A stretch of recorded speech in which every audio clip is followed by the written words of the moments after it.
All right, good afternoon, everybody. This is Kevin Woodhurst and Mike Farley with Poolside Perspectives, and we have got a really super special guest here tonight, and it is Danny Wang, who is internationally renowned. He is an amazing, amazing designer, and we're so excited to have him on our show today. So, Danny, welcome to the Poolside Perspectives.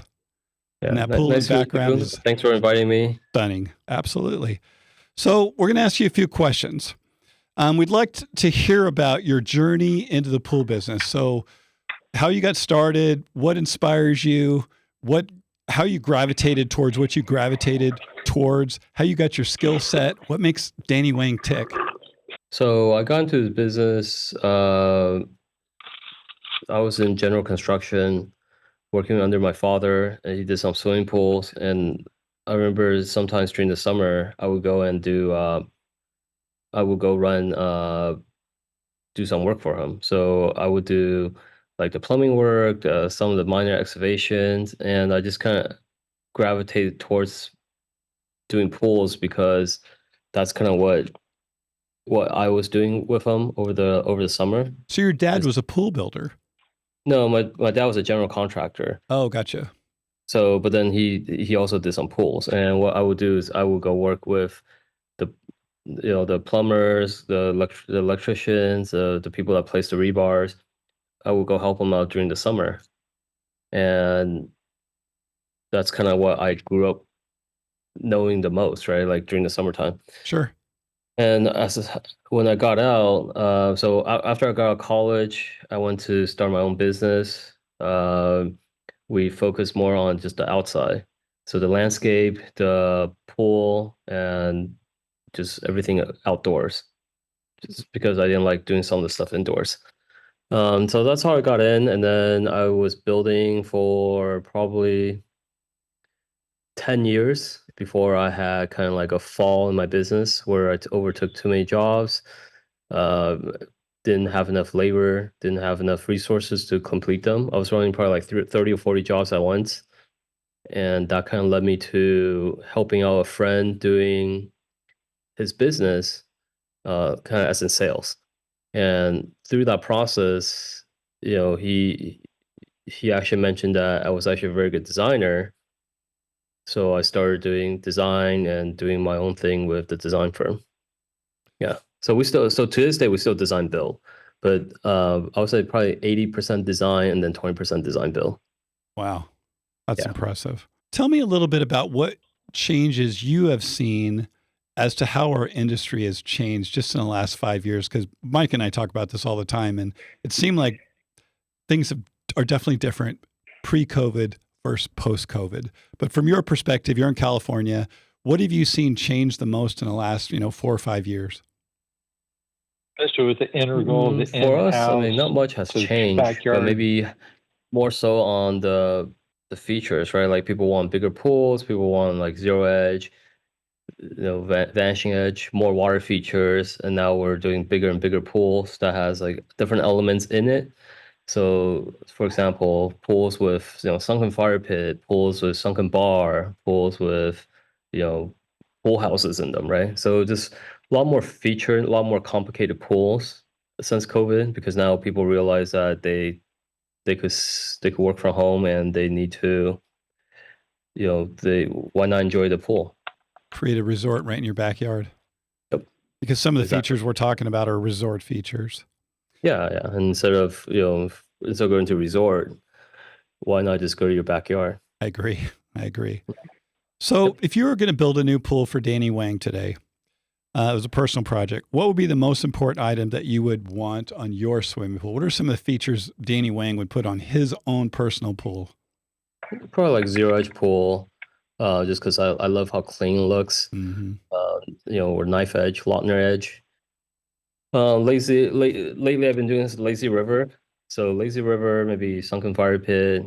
I mean, I would do a pool house maybe with a underground basement, so it looks out the pool, right? So crazy things, TVs.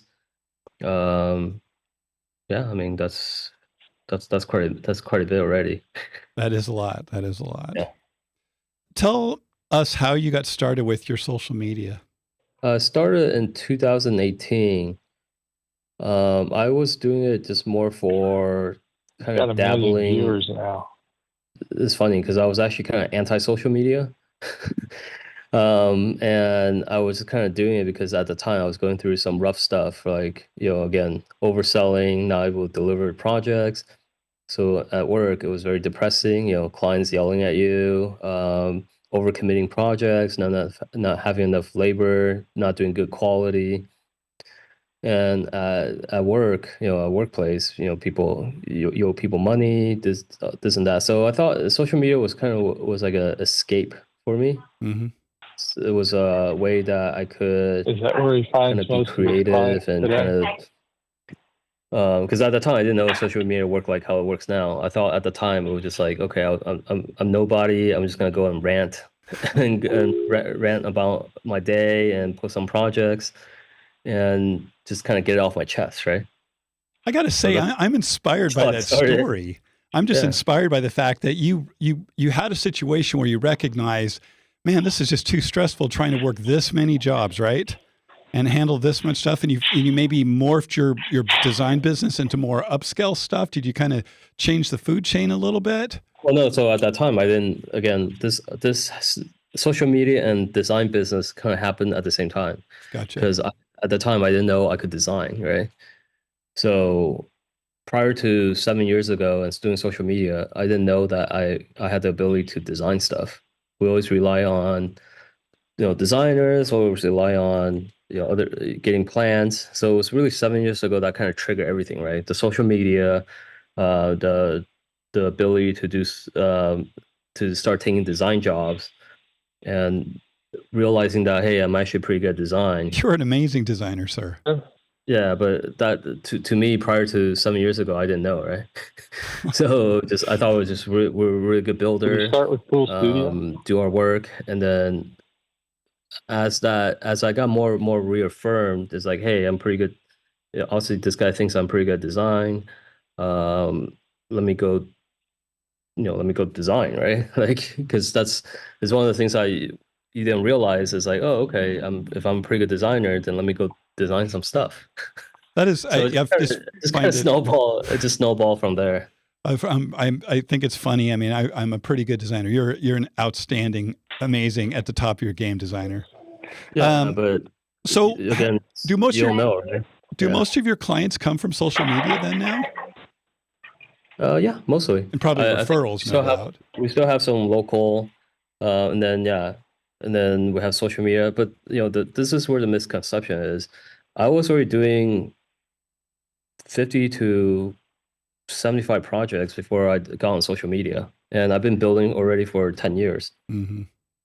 So it wasn't like it's overnight success, right? Like people always ask, how do you grow your social media? How do you do all this crazy stuff?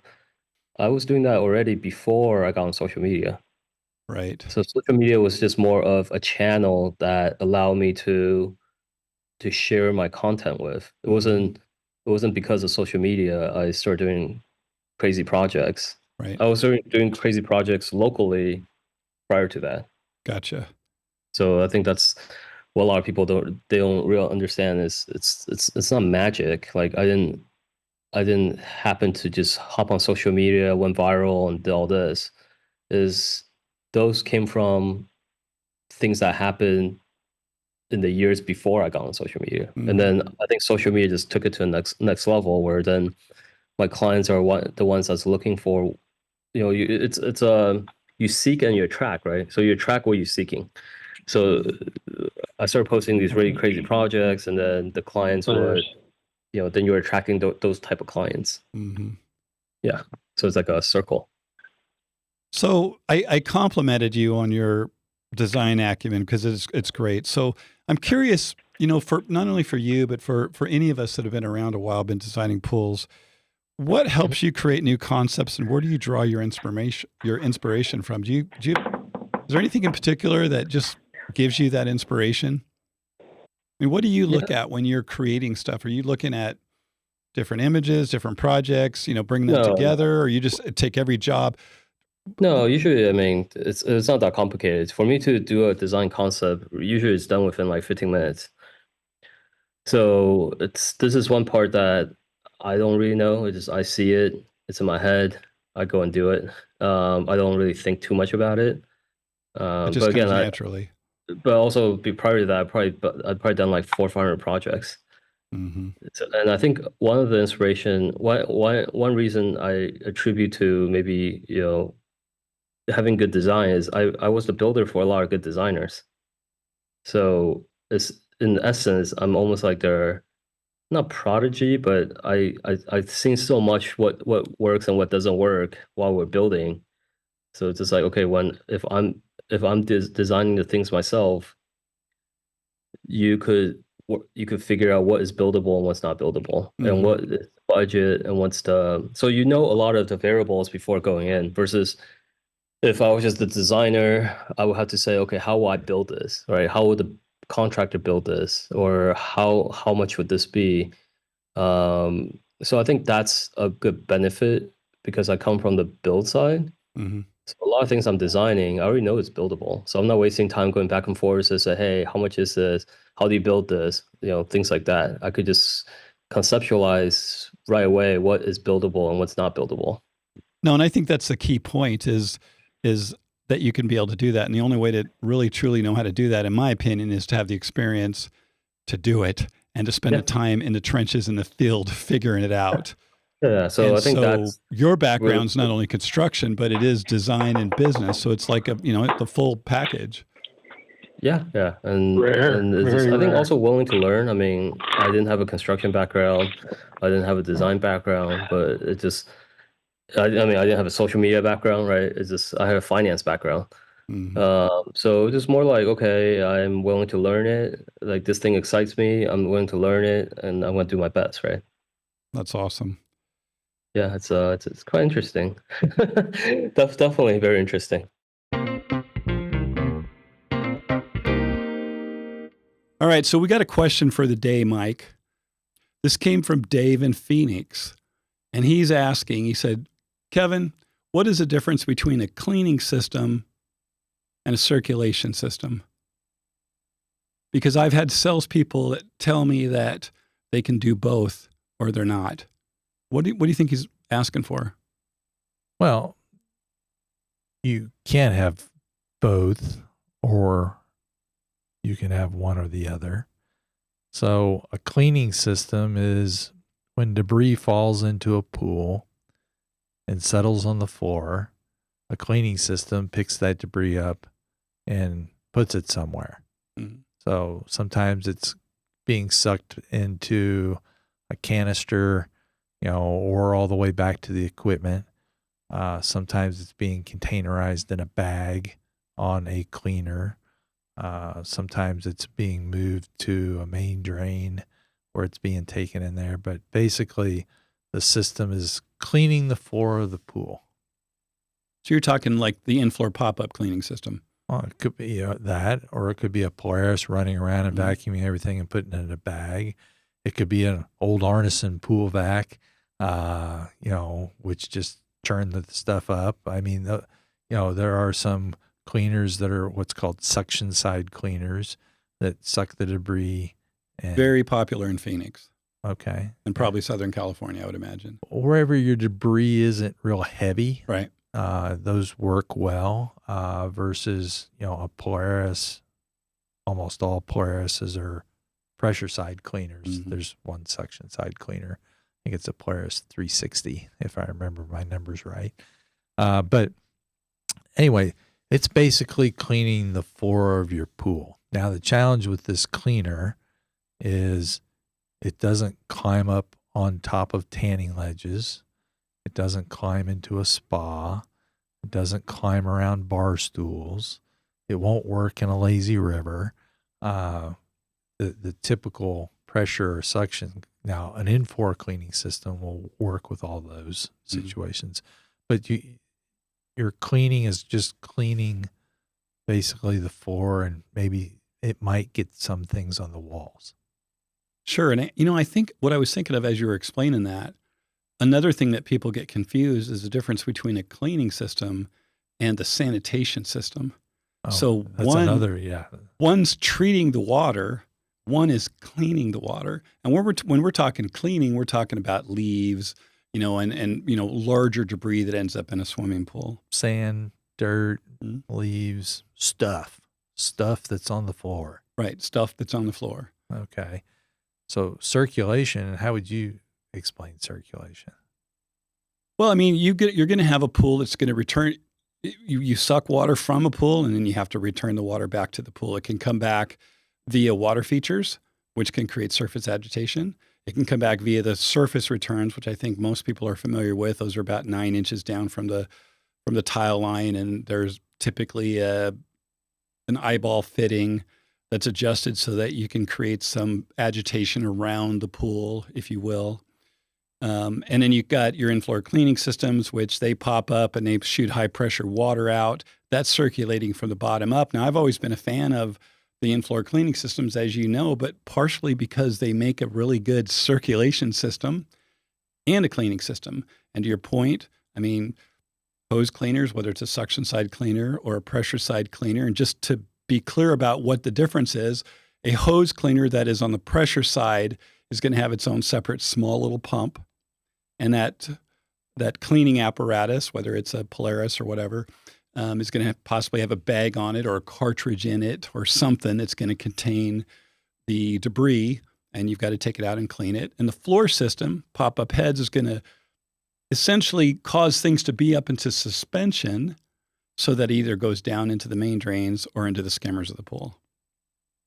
Okay. But if you're circulating from the bottom up and you're heating, we all know that we don't cook on a stove from the top down. So it makes sense that you're going to probably spend less money heating a pool with an in-floor cleaning system. If you've got chemicals being dispersed throughout the entire pool all day long, you're going to have consistent chemicals throughout the entire pool. The temperature is going to be the same throughout the entire pool. I can't think of a drawback. So that's with in-floor. Correct. Okay. So versus a circulation system that goes to the eyeballs, it's like, you're putting something on the surface and spinning it around. Mm-hmm. Okay. And what happens is the water is then taken out of 3 different spots, Mm-hmm. 2 skimmers, which are on the surface, and a main drain on the floor. Well, you're assuming there's 2 skimmers on a pool. Oh, well, I did make a broad leap there. Yes, you did. That's true. A lot of times there's There one should skimmer. be 2 skimmers on every pool. And sometimes there's 3 skimmers. Sometimes there's 4. So depending on the size of the body of water that you're dealing with, one is pretty not accurate. Well, if you got a 200 square foot body of water, one skimmer may work fine. Yeah. But a pool's usually twice that size. Mm-hmm. So when you stir this thing around, it's like, I pour my chocolate milk powder into my hot water and I stir it and all the stuff stays on the surface. Mm-hmm. Okay. It's not mixing in the whole thing. Now, if you have one main drain on the bottom and that it's pulling from that main drain, maybe a third of the water gets down there. And we're assuming it's pulling from the main drain too. Well, again, I said that was an assumption. But only a third of it's going to get down there. So you're not mixing that water. So from a circulation standpoint, it's mainly surface circulation. It's not completely turning over the pool. Mm. And for good sanitation and heating and things like that, you want to turn over all the water in the pool. So that makes it a challenge. So an in-floor system, yes, because it's taking everything from the bottom and then it goes up, is an excellent thing.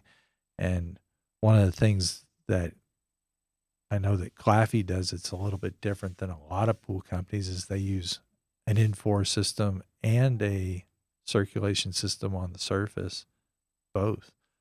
Right. What we do at Claffey Pools is even when we do an in-floor cleaning system, the surface returns are still in the pool. Yes. And, pool companies that build a lot of pools that are production, they're tied more into production. There's companies that pull those out. So Right. you do, because I've done remodel jobs on some of those pools. So you just I have to understand the differences and the pros and the cons of those different things. So, but an in-floor system could be both Mm-hmm. circulation and cleaning. But typically, other than that, your cleaning system is totally different than your circulation system. Your cleaning system is totally different than your circulation sanitation system. Yes. Yeah. Yep, for sure. Okay. I don't know. I'm a big fan of those floor systems. Yes. You asked if there's any disadvantage. Mm-hmm. They cost more. They do cost more, but there's cost and there's value. And over the course of years, I think you're going to save money on heating. You're going to save money on chemicals. You're not going to be taking in and taking out a cleaner. You're not replacing a cleaner. You're not having a cleaner fixed. I mean, they only last so long. Oh, I think that they intentionally break to take you to service places. Like many other things in the world these days. Yes. Mm-hmm. So, but that's an excellent question. Yeah, and hopefully we answered that question, and that was good. Okay. Well, thank you very much. Keep those questions coming to us because we like to answer all the questions that we can, and we will get that. I can't remember his name, but we'll get people some different things in recognition for what they ask. You can go on social media and ask a question, or you can go to the website and ask a question, and we'd love to answer those. So I've got a couple of questions from a couple of guys that wanted to ask you these questions. And so first one is, if there is a luxury feature every pool or project should have, no matter what the budget is, what should it be? For me, it's all it's all about what costs a lot is the. I mean, I shouldn't say what costs a lot.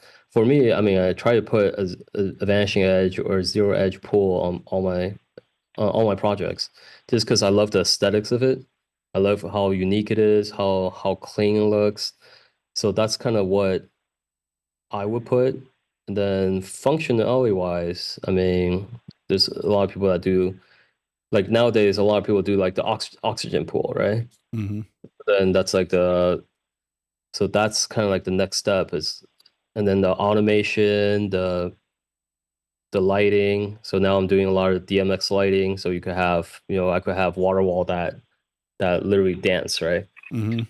With the lighting. So things like that. I think just technology, and yeah, zero edge pool. And then, that's kind of what I try to do with all my projects. Do you have a favorite color you like to work with, or colors? Yeah, mostly black. I think I would say probably 70 or 80% of my pools are black. Yeah, I love black. Just because it's got that vanishing reflective property, right? Yep. Yeah, it's awesome. I love black pools. Yeah. That question came from Nick. Thank you for that. And then here's a question from Moses. I would want to know what you consider your title. Here's why I'm asking you this, or why Moses asked you this. So, some of us are considered designers, some are builders, some are developers. What is Danny Wang? No, I mean, I think at the end of the day, it's we execute, right? So I would say, builders. I mean, because at the end of the day, no matter how good your design is, if you can't design it, I mean, you can't build it. What's the point? Right. So for us, it's more about how to execute what we're building, right? Or what we're building, what we're designing. What are some of the worst problems that you deal with in construction in California? Like, what are some of the struggles you have? Is it materials? Is it labor? Labor, not so much for a swimming pool, but labor for everything else. Materials, we're okay now. I think cost increases, and also the lack of labor and bureaucracy, like the length of time that it takes to get permits in some of these cities are ridiculous. Really, like months and months and months? Or years. Oh, wow. Yeah, so that's, especially in LA, you have to go through complicated process. This takes forever. And just how much stuff that we have to go through, like the soil report, the engineer, earthquake, and then rising costs. I mean, we have one of the highest labor costs and one of the just everything costs so much. I mean, how much is gas over there where you guys are? Regular gas is less than $3 a gallon. I think it's two. Yeah. I think I paid $2.78. Yeah, so we haven't seen gas in the $2 for maybe, I don't know, 10 years, maybe more. Yeah, well, they were $1.67 almost Yeah, 4 years ago. So here's like 550 for most expensive, Wow. like 495. So just right, just everything you add to it, then costs more, right? And then you have taxes, you have high workers' comp. So it just everything costs a lot more here. So that's kind of like the challenges that we're running into. Because now I'm actually working on designing in other states, and just like, oh, so much way easier. Like so much easier and so much cheaper. Do you do all the design work yourself, Danny? Yeah, for the most part. I mean, I have a whole team of staff, but most of the layout, yeah, I think the layout is important, and then sometimes the detail finishes. Again, it doesn't take me that long to design a pool. So Well, it sounds like you're very efficient. You got a methodology to how it is that you do things. So walk me through, like, when you meet up with a new client. We had Kirk Bianchi on here a few weeks ago, and he had a really cool way that he does business and how he meets with people, how he designs. I'm curious to know, like, when you meet with a new client, what your process and protocol is. I mean, you said you can design something in 15 minutes, so I'm assuming that you like hand draw kind of what your ideas are to get their ideas on it and whether or not they want to move forward. Walk us through Danny Wang's process, please. So nowadays, most people call me, they already know what I do, right? So they give me a lot of flexibility. That's the best, right? It's just like they put their trust in you. They believe you're gonna do the best. So they put a lot of faith in you, and that's mostly how my jobs are nowadays. And then so we'll bring onto a project, kind of create what I want to create, and then meet with the client and say, hey, this is what my vision is for your house. Work some revisions out, because at the end of the day, it's still their house, right? So some stuff that I come up with, it might not make sense for them. So go through rounds of revision, get the costing, and then we go build. So I mean, it's a pretty simple process. Right. But so you do all the design work. So you're meeting with all the clients. You don't have a sales team. Danny is the sales team. Yeah, because we have so much inbound calls, and I don't take on that many projects. Right. I think last couple of years we're doing maybe like 50 projects, designing and building maybe 10 to 12, and then the rest of it is design. And you do stuff not only in California, but you do stuff internationally? Yeah. So now we have projects in like Caribbean, Australia, Canada, different states. Yeah, I haven't gone out too far because I still do some site visits, and also in certain areas, I don't know their laws. I don't know where it is. So I haven't ventured out too far yet. Like we get a lot of requests in Dubai, India, Pakistan. So you do design work for them. You don't do construction work for them. No, but I mean, I still try to be involved, right? So Absolutely. Like in those countries, like I just wouldn't know how to do stuff, right? Like would they run pumps? Like in certain countries, they don't even run a circulation pump. They just drain the water and refill it back every time they want to swim. Yeah, so it's like, oh, okay, that's interesting. Yeah, so definitely a lot of learning, and also I do the whole house, so I'm designing interior, exterior as well, and furniture. So part of your 30 to 50 or 50 or plus projects is not only swimming pools, but home construction, home remodels. Yeah, because it's a misconception. I'm not a pool builder. So at the end of the day, we're still more like a general contractor, right? Like, gotcha. That's what I was looking for earlier. Yeah, because I would say, actually, in fact, we would do more of that now, because it's like we design the whole house, we do the interior, we also do the furnishing, the exterior furnishing. So it's kind of like all in one. Turnkey. Yeah. Yeah, it makes a lot of sense. People probably like that, especially, busy, successful people or just jet setting and doing their thing. They just need to know somebody's going to take care of everything, right? Yeah, and that's more rare, I find. Yeah, that's actually super rare. Gotcha. It's also better. I mean, on a design perspective, if I'm designing the whole entire house, it's just more cohesive. So I'm not having to work with existing existing conditions. It's just more like, okay, how do we do this? Like, how do we incorporate all the elements? And I feel like it's a way better cohesive and in sense a better design because it's a more comprehensive. You're thinking about the inside, you're thinking about the outside, you know what the color is. So like when people come in, it's a very cohesive design. Do you bring everybody into your office and put stuff on up on a big screen? How do you do your presentations? No, I mean Zoom, videos. I do video presentation. I try to do the Ask you virtual about the reality, bat but cave not in the everybody office. likes that. So most of the time, videos we'll do As rendering in videos, we'll Batman. send it. And the rendering videos are pretty accurate enough. Are they? Yeah. Mike wanted me to ask you about the bat cave. Yeah. And the What was bat the inspired inspiration? pool. The inspiration for that. Oh, the Well, the inspiration bat for the cave is bat a cave in the silly office. story. Because now there's a lot of projects I'm doing I can't show on social media. So I'm building it. It's the back of my office, and we do quite a bit of man caves. Uh-huh. And so I was just like, okay, let me go do one for my showroom because we're gonna do like home theaters, speakers, and bars and things like that. Mm-hmm. But the real reason that I'm doing Bat Cave is because my last name is Danny Wang, and I wanted to name my son Bruce Wang, like Batman. And my wife didn't like the idea, but That's then awesome. that kind of stuck with me. I'm like, well, Oh, yeah. Bruce Wayne, why don't I go build Batman, Batmobile, things like that.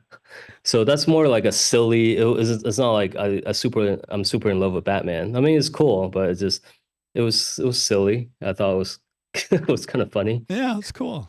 I think it's good. Yeah, yeah. So I even have so it's just like, okay, this is maybe like an alter ego I create called Bruce Wayne. Right?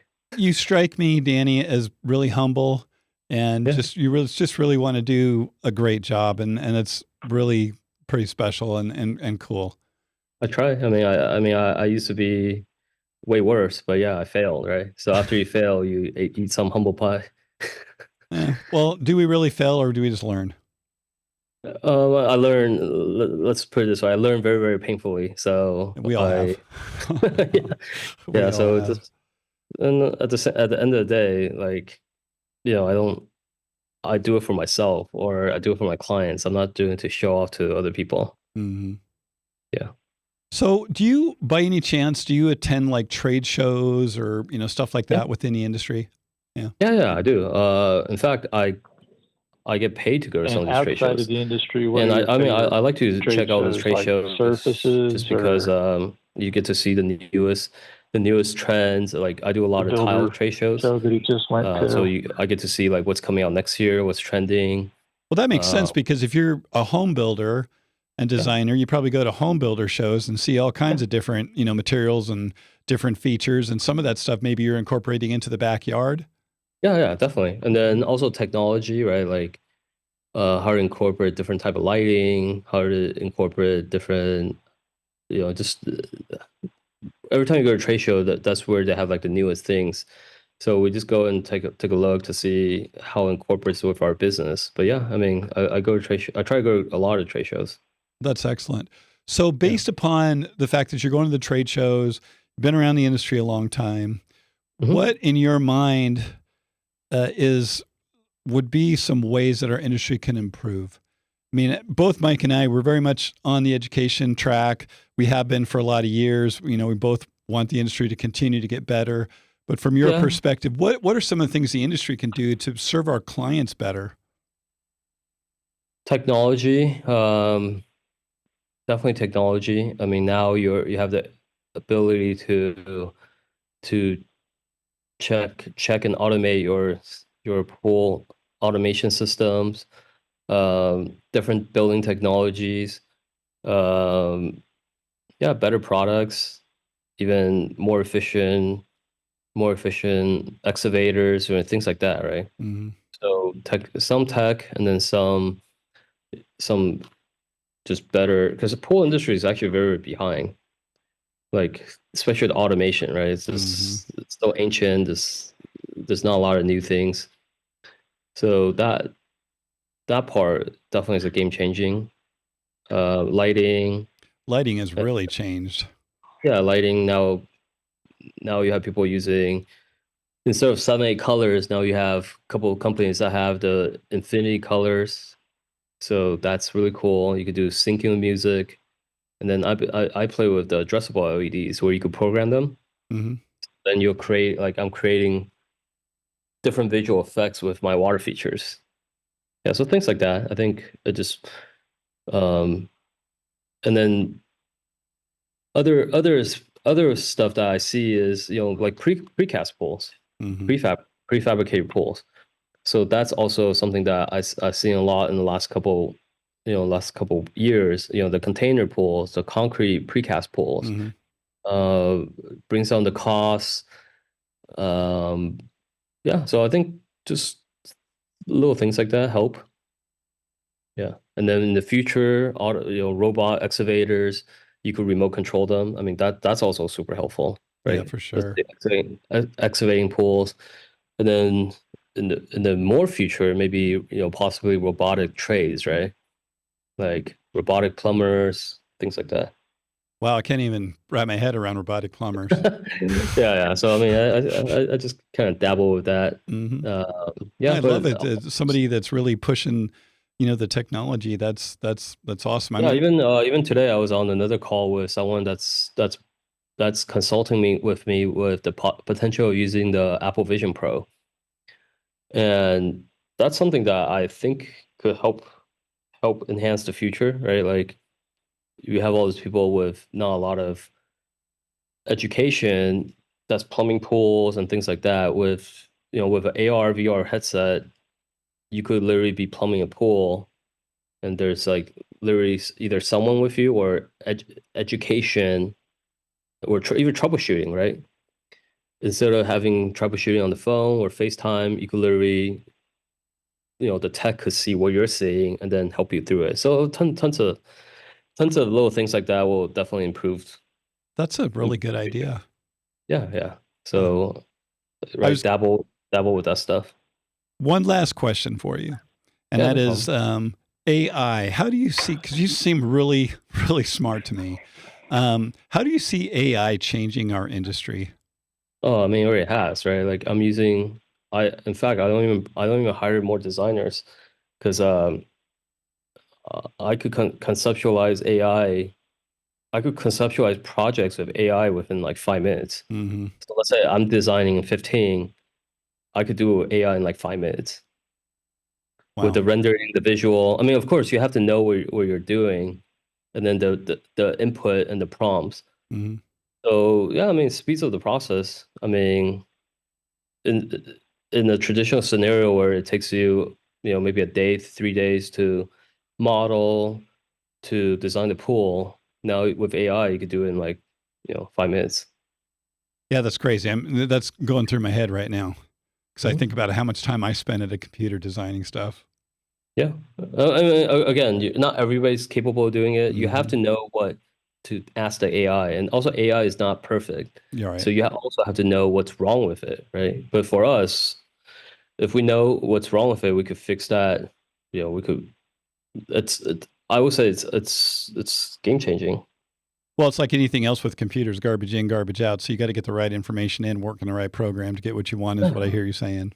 Yeah, but it definitely speeds up. I think time speeds up the 3D time modeling process. package do you use now? Yeah, I mean, I embrace AI. What do you use for your design work then, Danny? Like when you're doing after you've done your conception, you said you draw it on paper, you can do it in 15 minutes, but now you've got to create a set of plans for somebody to look at, or using Structure Studios, Lumion? No, SketchUp, and then What'd you start with? and then Twinmotion. We're actually trying to get on Revit because a lot of like home builder uses Revit. Right. It has the built-in model. You could do all the plumbing. You could do all this in 3D, 2D.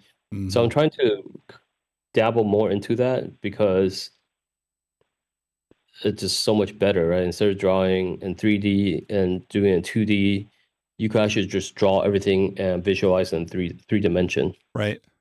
Did you ever use any of the industry software? Yeah, Structure Studio. So you started with Structure Studios, maybe?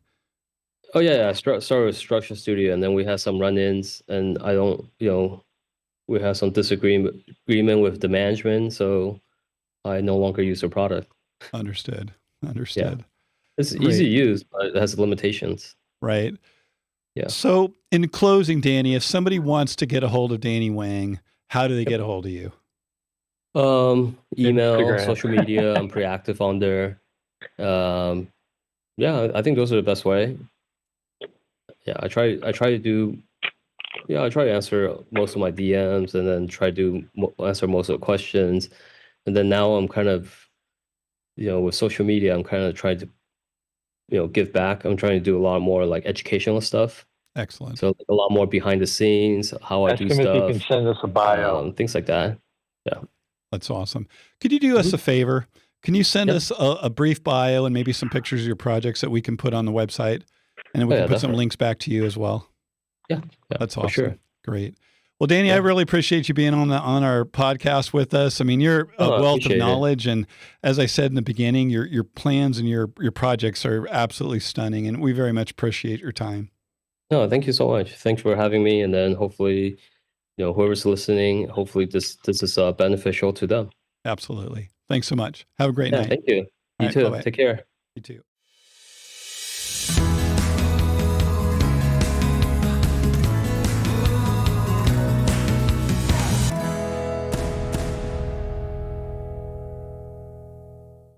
Okay, it gets cold sometimes, and people want to stay outside all the time now. Right. So what's your recommendation in regards to, the heating of the outdoors? Some of the feedback that we get from our customers is that, hey, if I would have done it over again, I might want to incorporate drop screens, or might want to incorporate maybe under counter lights. But the biggest void we see or outdoor heating area, outdoor heating solutions. This is by Infratech. So in a nutshell, not to take you on a boring journey, this company's out of California. Great company. You can get different colors with Infratech. So what does a standard dual element bulb heater cover? And how high can you? The questions a lot of people ask is, how high can I put it? And then what's the coverage? Well, we're finding that gas is good, but electric is better. It's not as invasive. We can incorporate into sub panels, add if we need to. A heater like this is a 61-inch dual element. They call it a CD.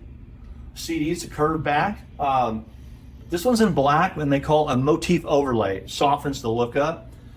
If you'll look at the two heaters, WD, this is their standard heater they came out with, CD. And what's really the difference of the two? Well, color you can see already, but it's the bracket mounting. The bracket mounting is on the end. Some of our customers are like, you know what, it's a heater, doesn't really bother me a lot. But some customers will say, listen, I like the brackets, but is there any way we can hide that? And on the CD series, they're tucked underneath, so the heater actually looks like it's floating. And we see that regardless of color, that this is the most popular heater that we do. Why would we show a WD? Well, you do have some flat ceilings that you guys specify. And these would go into frame systems and do top-down heating. So when you do that, there's no value added to do this type of heater, so we'll take the customer into that direction. What's the mounting height? 8 to 12 feet. What is the amperage? 25 amp dedicated. You can't tie these into 125 amp, in other words. What can if you have Lutron, System 4, Crestron, can you hook up to a house panel? Yes, you can. Why should I do a dual element versus a single element? Here's the one value added piece. It's a high-low. So if I want to operate, Infratech has a switch. It's called a stack switch. It operates each bulb independently. So like a morning, like this morning, wasn't too cool, it's 59 degrees. If I want to operate one bulb without just overheating that area, I can operate one bulb by just a touch of the switch. Now, if it's a little cooler, like we're going to get at the end of this week, and it's 40s, then I'll probably operate both of them. Again, 11 by 11 area, we'll always recommend pairs, always, to define that area. So outside of the porch, like opposing each other. That's right. So like outside in, wall of house out, or define that sitting area is what we do. So 25 amps. That's you got to do some planning to make sure you have the juice for that. You do. Absolutely. You do 6,000 watt, 25 amp, 11 by 11 coverage is, it's significant. Now, does it heat the air? No, it heats objects. It's infrared heat, right? So does it affect when wind blows? It does a little bit. And one thing is, if you do drop screens, this is value added. If we do gas heaters, we don't want to do drop screens with gas heaters inside of an enclosure. You can get a carbon monoxide poisoning, right? So we want to do, this is less invasive. I can go 36 inches away from a ceiling fan and 18 inches from an inside corner. And your combustion requirement is the bracket behind it. So you can put it up in really, really tight areas. Okay. That's great information. That's awesome. So, if we're not doing electric and we go to gas, do they have a gas unit as well? Infratech does not, then we take you to Brahmic. Okay.